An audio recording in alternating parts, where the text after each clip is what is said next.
So I will just share my excitement to be with all the team here, specifically the co-founder, because that's something we started together, and then we are moving forward for another adventure with Excite 2. I'm talking about passionate topic at that time. I know that we are talking about the pandemic, but I'm happy because specifically we found it together. We made it the way we want it to be, and I'm excited that we have been joined by new scholars who are really finding exciting the topic, and I'm happy because we'll be sharing a tremendous experience of frontliners, and we'll use that experience to multiplicate the awareness of hesitancy, a challenge that we want to face is as a community, to give ourselves chances to get rid of it. So that I'm really excited, really proud to be a member of the community. I know that we have many good news, specifically that community that we created, and we are ready, and some here are ready to support others to really make that experience successful. So thank you very much, Reda. Thank you so much, Alain. Indeed, every one of you here is working day to day, every day, to keep vaccination services going. And here with the Peer Hub, we hope that this will bring something concrete and tangible that will help you in that daily work and also help each other. Charlotte? Okay, thank you very much, Reda. And once again, greetings to everyone that's joined today's Global Assembly. Just to build on what Alain Blaise just said, that we are in a community and it's all about working together. So if you are here, just know and begin to feel that you belong to a community with one objective, one goal. Looking at what a challenge that is like a major challenge at a time, vaccine hesitancy, and it's all about sharing experience. It is all about looking at what each and everyone has done to address this in the past. Don't minimize your experience. Don't minimize what you have had to do, but just know that what you did yesterday could help some other person tomorrow to handle a challenge that he or she is facing. So it's a pleasure for me to be here, and I can't wait to get to listen to the experiences that scholars have to share. I can't wait for the program to actually be rolled out so that you get to discover, and I'm sure when you discover everything that's in store for you throughout this exercise, I'm sure you'll become as excited as we all are to be here. But I can already feel the excitement in the air. Thank you, Reda. Over. Thanks. Thank you, Charlotte. All right, Shalini was actually on in the attendees. I didn't spot her soon enough. The COVID-19 Peer Hub is part of the ongoing work by the Geneva Learning Foundation, but I'd like to underline that the Peer Hub belongs to its members, so belongs to the immunization staff who are working to keep vaccination services ongoing. We are only accompanying you. We are alongside you to help in this fight now with the pandemic for vaccination, for immunization all over the world. Some practical issues. If you're sending your messages only to panelists, then only I and a few others will see it. So please select all panelists and attendees so that your colleagues who are also in the room can see your messages. And if you have a question, click on the Q&A button. You can see it here. So please don't miss that. Don't miss that button. You can also vote for the best questions. Right now, I see there's only one unanswered question about certification. So Ismail, we will deal with this. We'll take a look. But usually, if you don't receive your certificate, it's because you missed one certificate requirement. But we're always willing to double check. Now, here are a few of the quotes from the early days of the Peer Hub. And you can see here, actually, yeah. Well, you can't see it all, but you should. Apologies for that. About monitoring and the reluctance of clients. That is now something that is well known, that I imagine most, if not all of you, have been confronted with. The inadequate communication problem. The gains recorded may be eroded. You can see some of the message here from the early days of the Peer Hub and some of the concerns that we initially had. So that is what we are facing. That is what we want to tackle. Oh, I just figured out the problem here. Yeah. And when we launched a call for this second peer learning exercise, this time on vaccine hesitancy, I'm pleased to report that 2,800 2,787 scholars confirmed their participation for exercise 2, with a large influx of new scholars who've now joined the second exercise for the first time. And I'd like to ask you, even if you're alone in front of your computer screen, to put your hands together to warmly welcome newcomers and those of you who are back for this second exercise.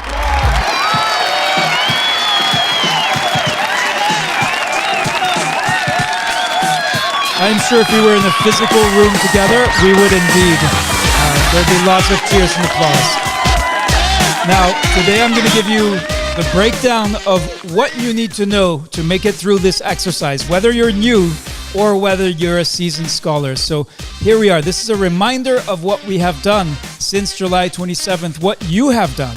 And this is an amazing story of more than 4,500 people who applied, 3,904 who were accepted, who generated thousands of ideas, hundreds of projects, and then worked to implement those projects all the way through the 16th of October, reporting back on it through the Impact Accelerator, accelerating the pace of progress in the face of the pandemic. Now, why did we focus on this question of vaccine hesitancy?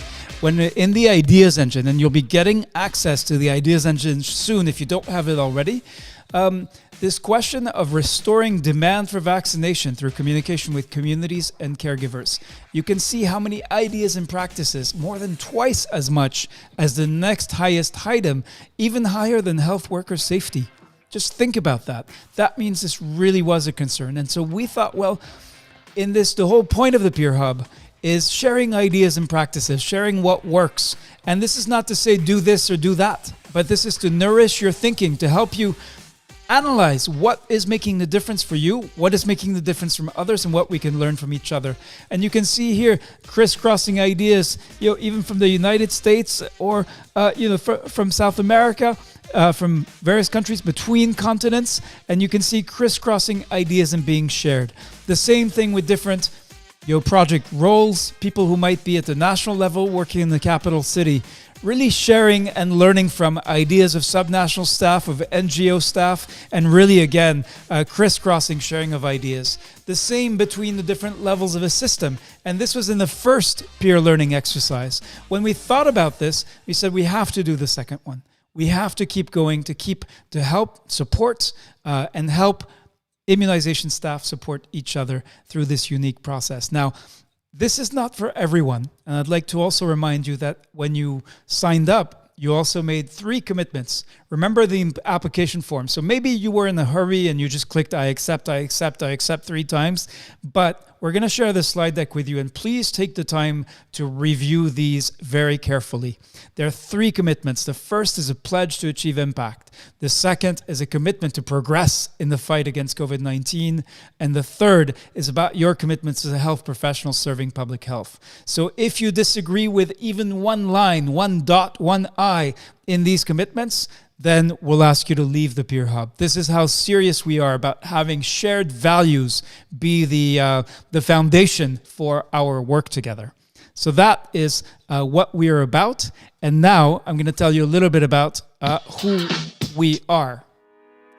So you're sitting alone in front of your phone or your computer screen. You're seeing these messages in the chat. You're listening to me. We feel it's really important to give you a sense of who is together in this room. It might feel, if you're new, like complete strangers, but believe me, within a few weeks, this will feel, you will know that you are amongst friends, and you will feel it as well. Now, in exercise 1, we had 2,977 people who confirmed their participation. That was in July 2020. And then here for exercise 2, we have 2,787. So we were not sure whether the process would hold up. Maybe people would get bored or say, no, this is not really for me. It turns out, yes, there's an impressive number of people who, of course, are concerned by vaccine hesitancy. Now, who are we?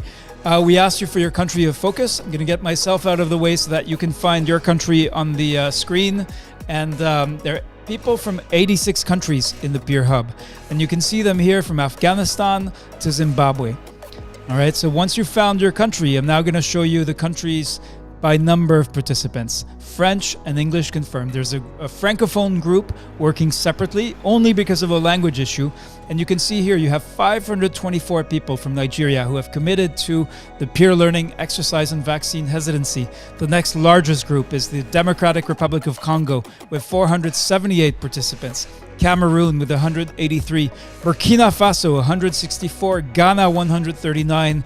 You can see the list goes down. And if you are from one of the countries where you are of which you are the sole representative, I'd like to commend you and congratulate you. And it's just like being the only athlete from your country in the Olympics in a way. And we really want to support you, and we'll make sure that you too make it to the finish line. For people from larger countries, you're likely to find a thriving, very dynamic country group, and we'll be introducing team leaders and COVID-19 focal points a little bit later and explaining how you can connect with people from your country. So, language, you can see the split here. A little bit more than half of the participants are Francophones. Age distribution, makes sense with respect to immunization professionals. Gender, women are underrepresented. We know that. You can see the split here. That was from July. And you can see that the split remains the same between the two, with around 1 in 4 participants in this exercise who are women. And we certainly need to do better there. Now, in exercise 1, 52% of you, were from the Ministry of Health, working for the Ministry of Health in your country. And in this exercise, 58% of you, so again, more than half, work for either the central team in the capital city or our subnational level staff. Now, in exercise 1 in July, we had a very experienced cohort, and this is the case again. You can see there's on the English speaking side, there are 175 people who have more than 16 years of experience in immunization. Now, COVID may be new for everyone, but that experience is something we can rely on. I'd like to ask those of you who are new to take the time to listen and learn. And I'd like to ask those of you who have a tremendous amount of experience, I'd like to ask for your indulgence and your patience with the newcomers and people who are new to the process or to immunization.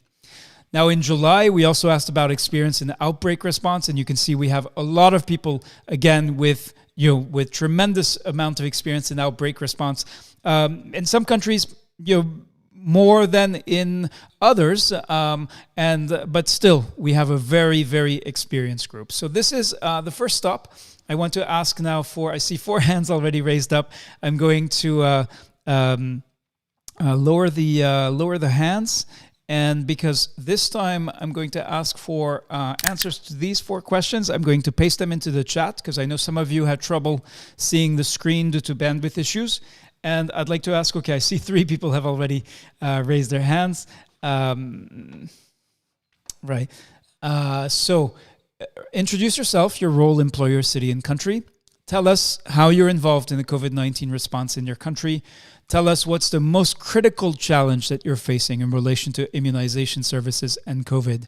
And then where you work, are you being, to what extent are the following, and there's a whole series of issues we're interested in hearing, and you can choose which ones you're actually involved in. How have these been affected by COVID and preventive measures? So routine immunization services, vaccination campaigns, catch-up activities to vaccinate groups of persons who may have missed their vaccines. And then last, how has the pandemic affected vaccine hesitancy where you work? That's where we're getting closer to the topic of the exercise, of course. So I see Mamfo Mafareka and Abdul Hakim Abdul Karim, and I'd like to especially encourage those of you who are joining the Peer Hub for the first time today, as well as those of you who are returning after joining back in July. But let's hear some new voices. Let's go to Afaf Mohammed. Afaf, hello. Welcome back, I believe. Yeah, I was a bit overwhelmed with the COVID-19 response, especially during August, September, because we had the highest number of cases in Bahrain at that time. I'm part of the surveillance team in Bahrain, and we work for more than 12 hours a day. So I was very busy. Now our numbers are coming down. So I thought of coming back to the vaccine hesitancy because this is part of my interest. The most Critical challenges was about when we started advising people not to go to the health centers for the minor illness. However, our vaccination coverage remains as high as it was. We might have been affected in 1 month, but it has been overcome on the other months. So overall, our vaccination coverage remain as high as it is, above 95% in most of the vaccines. The thing that we have stopped is because we have stopped the schooling in the government. We had the DAPT, or we have one dose that we give as booster dose for the 13 years old that we give at schools actually every year. This year, due to the COVID-19, we didn't cover all the school, but we overcome it by sending those students to the local health center to receive their doses. We don't yet have the coverage of whether we have completed all of them or not yet, because it has been just issued maybe 1 or 2 months ago. The vaccine hesitancy, on the opposite, I think the pandemic has proven to people the efficacy of vaccination, because all the time we are talking about the vaccine that it could solve the COVID-19. So we are seeing this year a bit of increase in the number of people who are willing to take the flu vaccine, which is not mandatory in Bahrain, and it's giving to high risk people, but whoever will ask for it will be given it. So on the contrary to what all the people might think, COVID-19 has decreased the vaccine hesitancy. Very interesting, Afaf Mohammed. And indeed, that's why we phrased the question, how has the pandemic affected, rather than making assumptions about which way it's going. Thank you for this report from Bahrain. As you know, these questions were asked in the application questionnaire. So if you filled out the application, as you all did, you should recognize them and have already thought about them. I see 1, 2, 3, 4, 5, 6, 7, 8 hands raised already. Thank you. However, this is a taster today. This is onboarding week, so there's some critical information I want to give you in order to really make sure that you know what to do next and you don't get lost along the way. And I see many messages thanking you, Afaf, for sharing. And this is the heart of the Peer Hub. We'll be sharing things like this, and there'll be many ways to share. And the case studies you'll develop will ultimately be key to the learning process. But rather than tell you about it, let's get down to the practical aspects and allow you to experience it. So there's a key question, what we're going to do in this exercise. And this is where I'd like to introduce Dr. François Gass. So François was with us throughout the entire first exercise. Together with Charlotte and Boo, they organized 4 sessions each week, working with Peer Hub members to who are developing their action plans, supporting them, advising them, giving them feedback, listening to them as well. François, would you like to tell us about that experience, and how would you describe what we're going to do this time around? Good evening, Reda, and hello to everyone online today. And on this session, I'm happy to be there and to be with you, and for the start of this exercise number 2. I would say I've enjoyed a lot the previous exercise, because I've discovered the reality of the country from my office in Ibiza, in Spain, because I can't move. So I've learned a lot on what was going on in the field, how, what was the specific problem you faced, how you decided to address those problems and overcome them, and share with us beginning of some results of your interventions on the problem you saved. Now, we are continuing with this exercise, and I'm looking forward to hear your experience when you faced a vaccine hesitancy. It may have been with one person, it may have been with a group of persons, it may have been in an entire district, or it may have been nationwide problems that have been addressed. And I feel that it's very useful to hear all those experiences, because I think all levels are a bit interrelated. For some of the hesitancy, the top level need to be involved. Sometimes there's no need to be involved.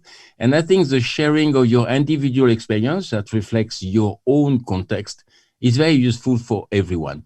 I think the way with Charlotte, we're going to to be present was first to learn about what the situation in vaccine hesitancy you tried to address, how you did it, and what happened, to what pushed you in that direction. And we will be more trying to get more clarification for the sake of everyone, that everybody can understand what was the situation, what you did specifically, and what was the result that you achieved. So I'm looking forward to hear all of you presenting during those sessions your experience. Thank you. Over to you, Rena. Thanks very much, Francois. So indeed, you can see on the screen really what you're between now and December the 18th, I believe, you're going to focus on developing a case study, but using a unique methodology that's going to require to learn a few new things if you haven't done it before about how you do it. We're going to be using peer review. We're going to be using different digital platforms. But the benefit is that there's likely to be significant learning for yourself about your own situation and helping others do the same. So every single week has a very specific objective, all right? Right now, you can see we're in the green bar, onboarding. This is where you're going to join the Learning Foundation website. There's a private area that only members of the Peer Hub participating in Exercise 2 will be able to access. And that's where you're going to prepare for the exercise. So what the key next step after this session is going to be to join this private area. And we haven't sent you yet the login and password, even if you're already a member of the Peer Hub. Next week, we'll be looking at orientation. So really exploring vaccine hesitancy together, sharing our experience, and preparing your case study. Week 1 and week 2 are really about writing up the case study. So we've asked you to start thinking about it now, but then really by the 4th of December, seems far away now, but it will come very quickly. We know how busy you are and we know how much you've got on your plate. So make sure you look at your calendar, take an honest look at it, and figure out when you're going to carve out time during the coming weeks. Now, let's be blunt again. 4 to 6 hours per week is what most people find useful. If English is not your native language, we are going to ask you to write in English. You probably need to budget extra time. And then the good news is that you can work at any time during the week. Recordings of the sessions are going to be made available. So you can really organize your time as you see fit. Some people actually enjoy doing it on the weekends. Other people negotiate time with their boss so they can do it at work. Whatever the case may be, make sure you have a system and a strategy to actually get this work done. What is going to be rewarded is not presence, but effort and the result. So there's some clear certification requirements that you'll also find the details of in the Learning.Foundation website in the private area specifically for this exercise. But basically, it's about getting the case study done and helping your colleagues do the same by contributing to peer review. So that's the basics about what we're going to do together. Now, what we mean by resources, we don't mean financial resources. We mean content, we mean ideas, documents that will actually help you put together the case study. So everything is going to happen in that private space on Learning.Foundation. You haven't received the email yet, but make sure you don't miss it. If you miss it, you won't be able to continue the exercise. What do these messages look like? You can see here. How do you access it? So first of all, if you are a new scholar, you get a new scholar account. If you were already a member of the Peer Hub in July 2020, you already have a scholar account. If you've already taken, say, a WHO scholar course, you already have a scholar account and should use that same information. So here you can see Minja, who prepared this slide deck. You can see that this is her username and password, which she should probably blank out, but this is a demo account. So if you don't find this, it means you already have an account. Second, you get the key to the Peer Hub exercise on vaccine hesitancy is here. You get a message that says you've been granted access. And if for any reason you don't remember your password, when you go to the sign-in page, you'll see that here there's a little link that says forgot password. So you'll see once you're on Learning.Foundation, there are 5 steps to onboarding.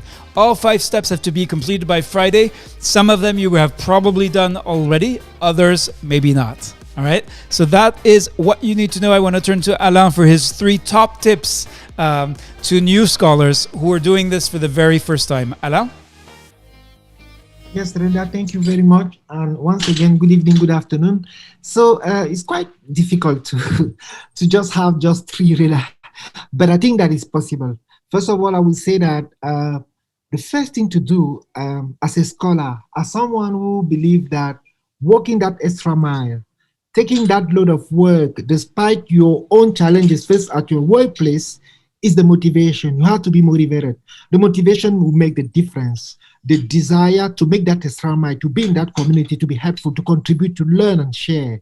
That is the motivation. Secondly, it seems to be something we don't talk a lot about, but everything that is what we are getting more difficulties if you are not reading. The good thing in the scholar community is really the support team. There are clear instructions, email, tutorial, well designed. They've done because you are professional, because you're busy. That's why they are purposely done for that. So take 5 minutes, just 5 minutes to watch a tutorial, read instructions that are clear and detailed, and then you will be able to really come out with the content. I mean, enjoy the content because, in fact, we want us to be able to express ourselves. So the support is about having us as an actor to be able to contribute effectively. So the second thing that I would say, Rena, is to really read and read. Just take the 5 minute, read and watch the tutorial. That's the shortcut. And third is the leadership, the desire to help. You know, Rena, you will talk about really soon what we call accompanies. I'm happy because we have folks in the room here. We did successfully SSR1, but they don't want to move on alone. They agreed to support others, newcomers. And why? Because they want to accompany others.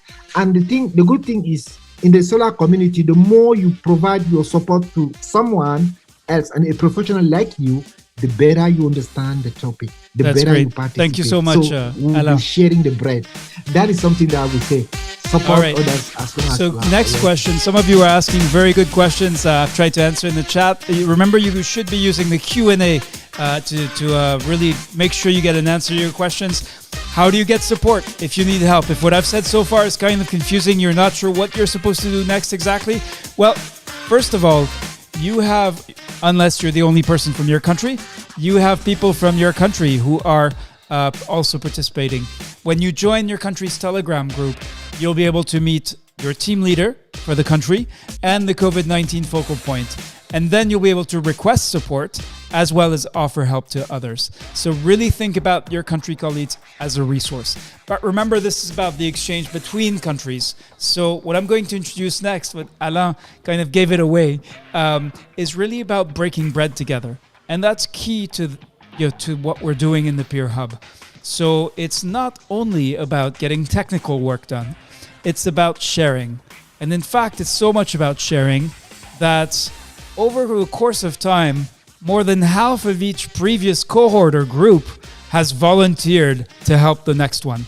And that's exactly what's happened with the Peer Hub. We have more than 300 volunteers who completed exercise 1 and have offered to help in exercise 2. So in fact, I'd like to take this opportunity to honor the 142 Anglophone accompanists by sharing their names. They have decided, we invited them, but then they said, yes, I will be there for the newcomers, for those who get lost or confused, for those who don't know what to do next. I'd like to ask you already ahead of time to give them a round of applause. So there are actually 2 screens because there are so many of them. So once again, thank you to the accompanists. Some of you have been accompanists before, others have not. And here's what you can expect from them.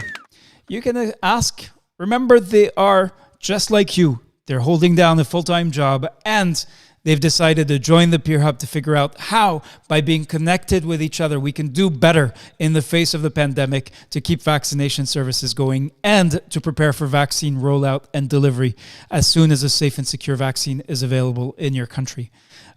So I'd like to turn to the accompanists. I see there are 8 hands raised. I apologize. I'm going to have to lower all of them.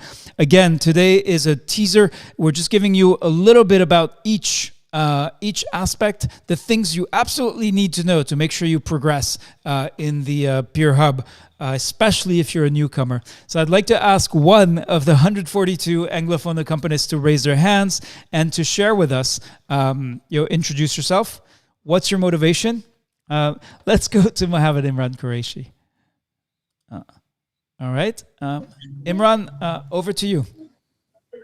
Thank you very much, Reda. And this forum has transformed scholars from simple scholars, like you could say API immunization professionals, into the skilled, qualified, knowledgeable accompanists. And accompanists are groomed up people from this wonderful platform. So regarding myself, my name is Dr. Mohammed Imran Qureshi. I work as technical officer in EPI WHO Punjab. I'm based in Lahore, Pakistan, and I'm supporting all aspects of EPI program in the country, including the response to during the COVID pandemic and dealing with the emerging situation with the second or the third wave of COVID pandemic in my country. So definitely companies are highly motivated people. They not only accomplish and fulfill all the course requirements for themselves, but also keep vigilant and very active and very motivated to support to the new scholars whosoever require any sort of a support during their course, whether it is onboarding in the onboarding week, or whether it is any assignment, any exercise, anything they need, any sport where they are like having some struggle, they are having some challenge to follow the course requirements, they can frankly request the accompanied sport. And accompanists are like the same scholars, the peers. They could like guide and support in simplified way, like with the colleagues, like learn together, learn fast, learn without shyness, learn like the simplest way, and they can like support and chip in. So what areas we really require to be support. So during each course, what I found onboarding weeks and onboarding tasks is usually the areas where the new scholars need a bit of help, and here the accompanists can chip in and provide support. But apart from the onboarding weeks, in the subsequent weeks, during exercise, during during development of the creator project, if the scholars need support, accompanists are always there by just like simplest request form, and you can get the support from the companies. They usually remain there in various WhatsApp groups, in Telegram groups, and they can like always keep on following all the queries, all the concerns, all the support and obstacles which these scholars usually have, and they are ready to support at each and every step. Over. Thank you so much, Imran. And let me show you. So you heard from Imran, a very experienced accompanist, leader and committed accompanist, as well as team leader for the country of Pakistan. You will meet your team leaders in COVID-19 focal points by going here. You're going, remember, tonight, you're going to receive, so in the next few hours, you're going to receive the email that will let you into this website. Until you see this, Peer Hub exercise on vaccine hesitancy, you will not be able to find the information about your country team. And in fact, you can see here, there are the 5 steps that you saw on the slide. And step 3 is join your country group on Telegram and Skype. Only when you first go through the process of accessing your account on Learning.Foundation, getting to this dashboard, then you'll be able to join your country group and you'll be able to access the list of country groups, which is here as a download. I want to highlight that. And also here, make sure you read, as Alain Blaise Tatsinku said, line by line, the information here. And then you have the list of country groups on Telegram and Skype. I'll explain why Skype in a few minutes. Again, today we're not going to hear nearly as many voices as we will hear in the coming weeks, because there's vital information. There's no point to sharing of experience if tomorrow you don't know what you're supposed to do next. So let's get this out of the way first, and then we'll be able to make progress together. So 3 ways to get accompanist help. Starting tomorrow, all right? The accompanists are opening up a daily support session Tuesday through Friday. So if you receive the email tonight, or maybe you don't have time to look at it until tomorrow, and you can tell you're going to need help, you're not sure you understood everything I've shown or how to do it, join the support session tomorrow. That's the best way to do it. You'll receive an email just like the ones you did for this General Assembly, only you'll receive reminders every day. So make sure those reminders don't go to spam, or else you might miss them. Now, let me be clear. We always have some very diligent people who think that because there's a session every day, that means they have to join every day. That is not the case, all right? You join when you need to, and there are 2 needs. 1, you need help, or 2, you're doing okay and you want to help others. Then you're an accompanist, all right? Now, some people have made that commitment because we know they have the experience, but we also see many people who do just fine, all right? And for those people, then we really want to, and actually that's most people. But of course, even if most people are doing just fine, if you're not, then that's, that can be difficult, painful. Next, you'll see we'll have the daily accompanist support sessions. Okay, so that's every day at 9:30 a.m. Geneva, starting tomorrow. So if you think you're going to need help, this is the opportunity. If you want to help your colleagues, that's also the opportunity for you. It's a 30-minute session. We keep them short and to the point. We look at, it's problem solving, and they will be led by the accompanists under the able supervision of accompanist number 1, Dr. Alain Blaise Tatsinku. But there'll be many, as you can see, 149 accompanists who've committed to help you. Will they be there every day? Of course not. Remember, they're just like you. They're full-time professionals, but there'll be enough of them every day so that if you need help, you can find that help. Method number 2 to get help is to use this form to send a formal request for help. Actually, let me share with you the registration links here. So if you want to go ahead and register already for these sessions, you can do that right now. And the second one is to send a formal request for help. And this is the link. This is the form that you need to use. So if you do this, you'll get asked a bunch of questions, including a very important one. What have you done so far to help yourself? We see some people fall into a kind of dependency where rather than figure things out for themselves, they call on their accompanist. Remember, accompanist is just like you. That's not fair. So we ask you not to do that. Make sure you've done as much as you can. And once you're really stuck, that's when you call on the accompanist. Now, third method is what we're calling SOS accompanists, and it's a separate Telegram channel where accompanists have all been invited, that accompanists have all joined, so they've all been invited to join. And when you need urgent support, you can go to this channel and say, hey, I need help. But if you just say, hey, I need help, that's actually not very helpful. That doesn't tell us what the problem is. So make sure that when you join the group, you explain clearly what is the problem. The more you can tell us about the problem, the more likely it is that an accompanist is going to say, okay, I'm going to try to help this person. Don't be surprised if you just come in and say, oh, I'm having problems, but you don't say anything about what problems you're having, that no one may respond to you because no one has any idea what is the problem you're facing. All right? So that is the 3 methods to get help. The daily support session starting tomorrow, a formal request for help, and then connecting through the Telegram, through the SOS Accompanist channel on Telegram. Now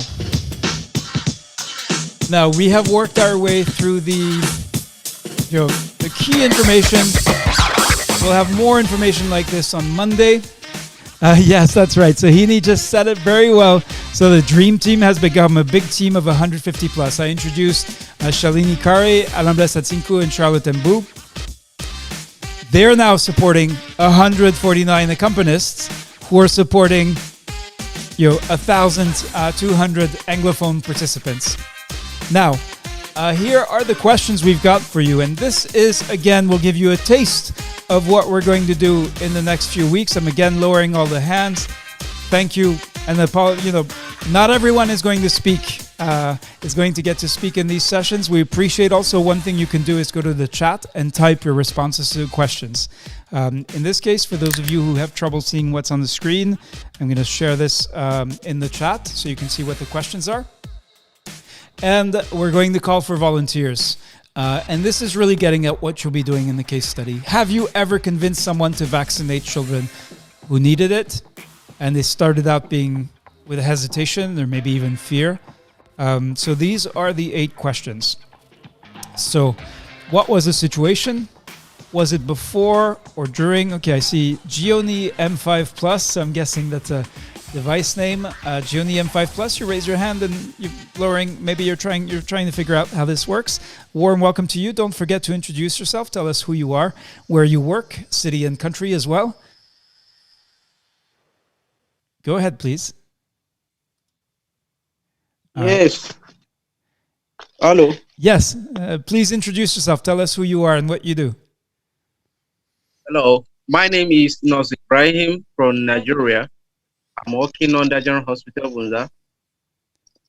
Welcome. Can you see the questions and can you tell us the story of a time when you convinced a person, a group, who was initially hesitant, reluctant, or even fearful, and at the end of the day, they accepted that their children needed vaccines and their children were vaccinated. Have you been in that situation before?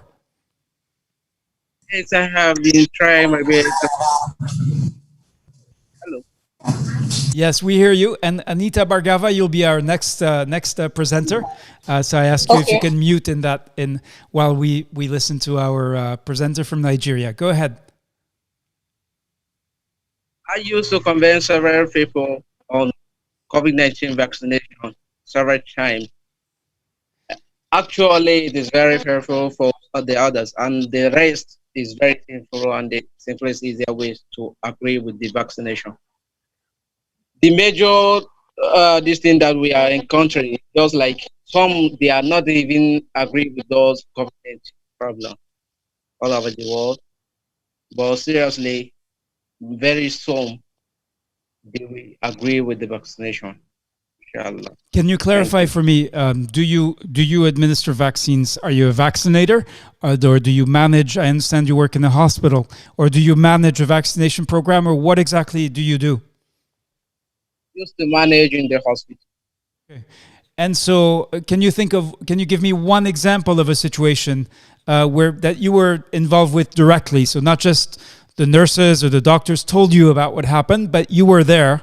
Can you tell me what that situation was?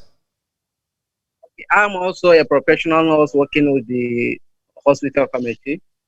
I even introduced myself to the committee so that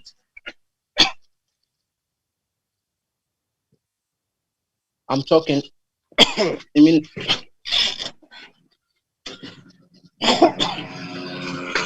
all right, we can hear coughing as well as a vehicle in the background. Are you still there? a minute, please. Yes, please proceed.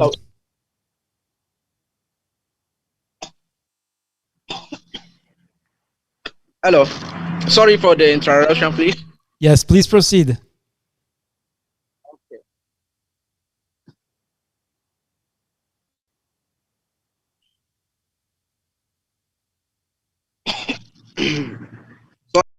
It seems like Juni is having problems. Let's go to Anita Bargava. And this will happen. People who have a great story to tell, who've been waiting to tell it. It's really unfair, but that's the technology. And just think about how amazing it is that we're all able to connect to each other. Our previous presenter was from Nigeria. Anita, please do introduce yourself. We'd love to hear from you.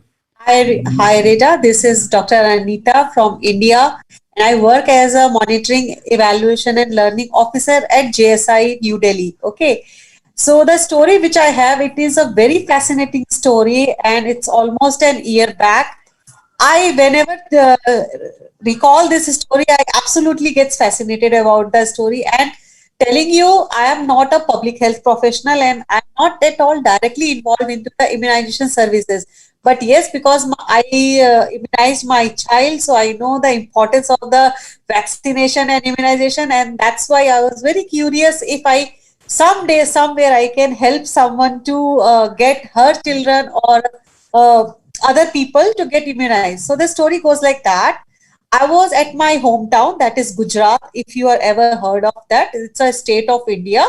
And there is a very small district which you can known as Vadodara, where that is my hometown. So I was staying along with my parents because my that time my child was small, little. So one day I was sitting just in my veranda, and then there was one lady who came along with six children just to have a chit chat. And this is a period I'm talking about. Last year somewhere, February March was the period. Okay, so that time I was sitting there, and she came along with just to know my well-being, because after a long time I went to my hometown. So just I asked about her immunization things for her children, and I asked about her youngest child's age. She said it is below one, and that also she was not approximately able to tell what was her age. She said, okay, this is he is less than 1 year. I said, okay, then what about his immunization? Whether you got the immunization done? So she was completely blank. I tell you, the look I still remember on her face, that she said, what is immunization? She asked me, like, what is immunization, where it is done, who does it, and where to get it? All such type of questions, simply she thrown upon me. I said, how you don't know, you got six children, and then you don't know, like, the vaccination is such an important thing for children. So she said, I don't know anything. Then I said, you have your husband, you have your peer group, and this and that. Nobody has ever told you about the vaccination. And you got six children. Like, imagine the six till the eldest son was somewhere around 15, 16 years old, and still she was not aware of the vaccination. So I thought, like, this is the very good opportunity to let her know about the importance of the vaccination, as well as how to get it and all that. So because, as I said, that I was getting my child immunized over there, so I knew the doctors, I knew the ANM, as well as Asha, who was working over there, and they were in a good contact of me. So that evening itself, I just contacted the ANM, and I asked them, such lady, and whose child has to be get vaccinated for, because it's less than 1 year. So first of all, he needs to get the measles vaccination, and others if he is eligible to. So she asked me, okay, let me know the name of that person. I'll directly come to here that place. And the evening itself, that very evening itself, the ANM was so active that I called that lady. I called the ANM. They met together, and then they talked each other. They interacted, and she took all the details of the child.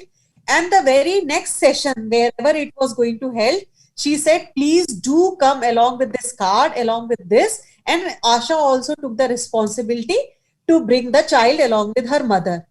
And it was such a magic thing happened that she went there and she got her child immunized. And then she happily came to me. Oh, madam, I got my child immunized and I'm so happy. So, that I still remember the tears rolled over her face, and she was so happy that, okay, at least my youngest child got the vaccination. So this is the way the story is there, and I always cherish this, and I always share to my close people who are there, and just to know the importance of this.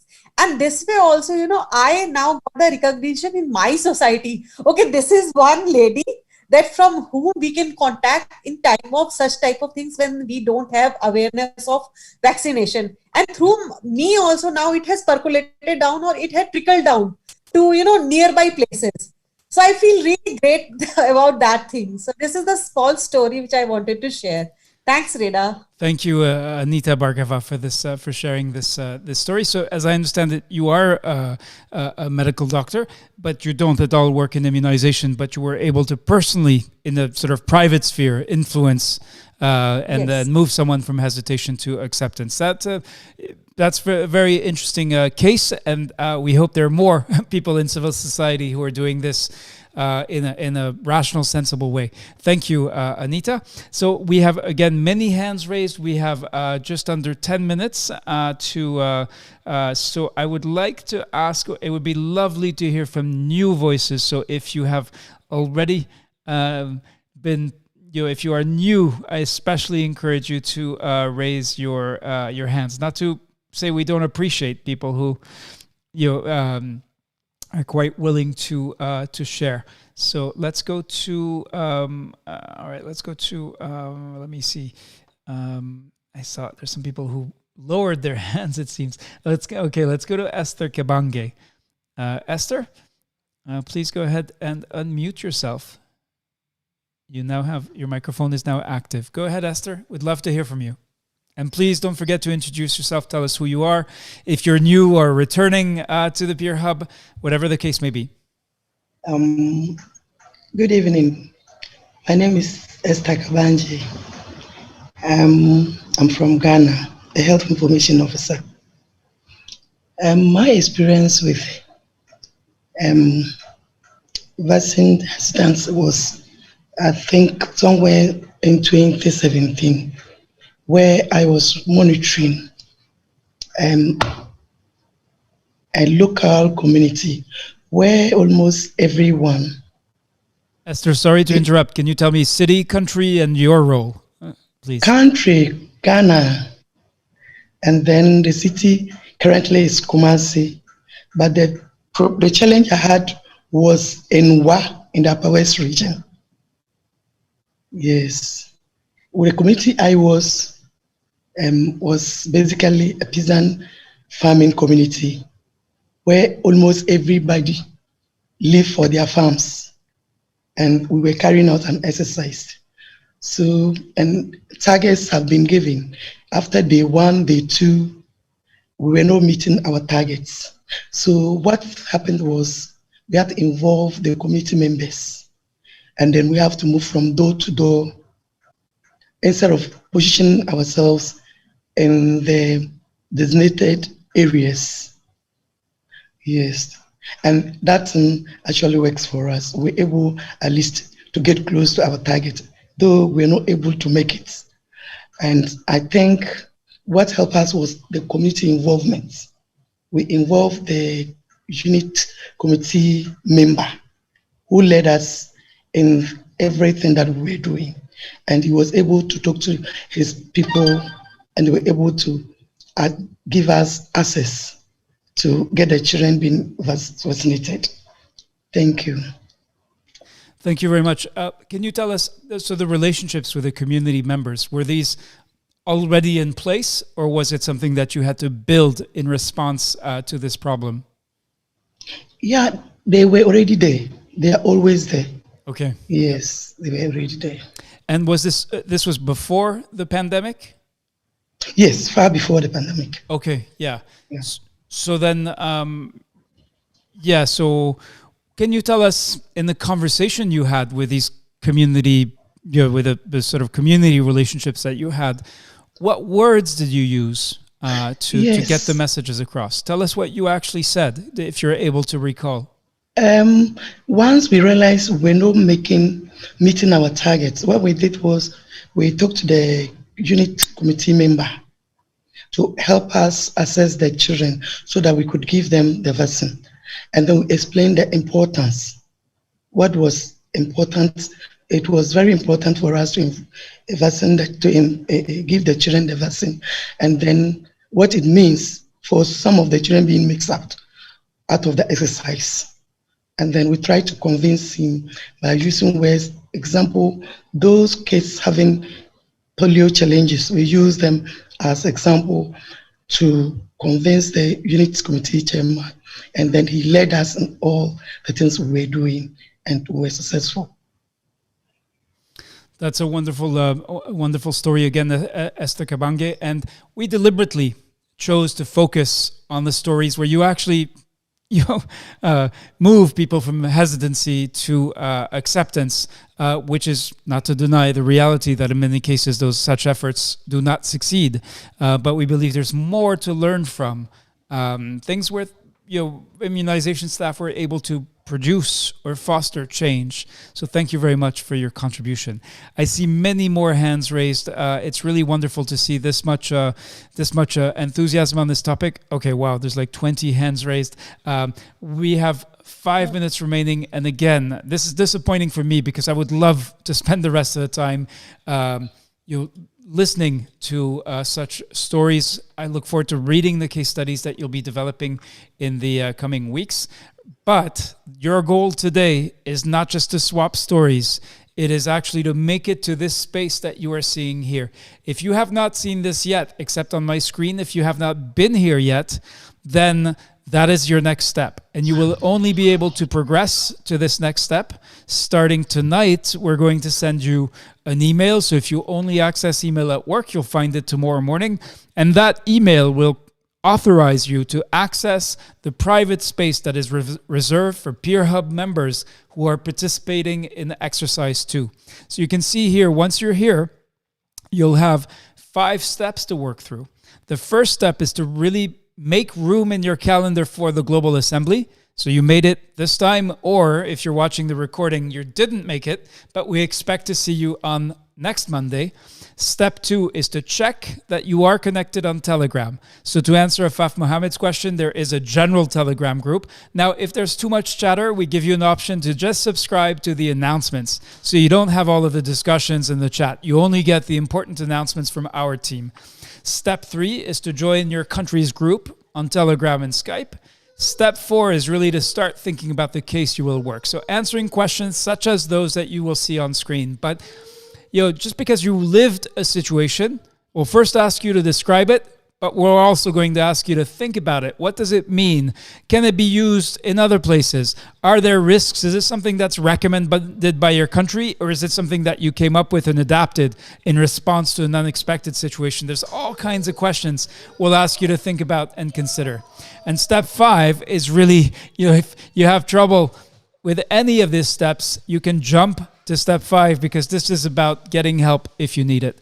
So once you make it to this space, you'll find tutorials that show you how to, you basically click on each step, and then under each step, you'll see that there is actually text, videos, all right? So here you have, and really Alain Blaise Tatsinku's instruction or advice is key. Make sure you read through carefully, line by line. Might seem a bit tedious, but if you don't do it, you might be pulling your hair out later when, in fact, the simple answer to the problem you're having might have been right here, such as what to do if you can't join a Global Assembly session. So that's what we're going to do in the next, in the next 24 to 48 hours. You have until Friday to actually complete this step. So to join the private area reserved for Peer Hub members, and to work your way through the 5 steps of onboarding. And then starting on Monday the 16th, orientation week will be open, and you will see more updates here. Now at the bottom here, you'll be able to find the recordings of the live sessions. So if you've made it to the dashboard, you'll be able to find it, and you miss a session, that's okay. And last but not least, I want to go back and highlight again that starting tomorrow, the accompanists, so they're just like you. They also have a very busy schedule. They're taking time out tomorrow morning Geneva time, maybe afternoon or evening for you, depending on where you are, to actually provide support, answer your questions, help you get on board so you get to the private area reserved for Peer Hub Exercise 2 members, and will be on hand to answer questions, show you how it works, help you solve whatever problems you may be having. So that is it for today. I'd like to give a big round of applause to all of the participants who presented and all of those who wanted to present. Next week, we'll also be introducing the ideas engine. So as you think about your case study, you'll be able to look at many, many different examples of what the ideas and practices that people have used to challenge vaccine hesitancy and work for improving demand to vaccination. So let's do the round of applause.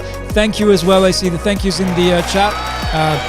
Big applause, big round of applause to all of you who are joining the Peer Hub today, and to health professionals everywhere who are keeping vaccination going and fighting vaccine hesitancy, moving people from hesitancy to acceptance. Next week, we'll also be joining, you'll be meeting your country colleagues on Skype if you haven't met them in Telegram before. That's it. Take care, and look forward to seeing you next week.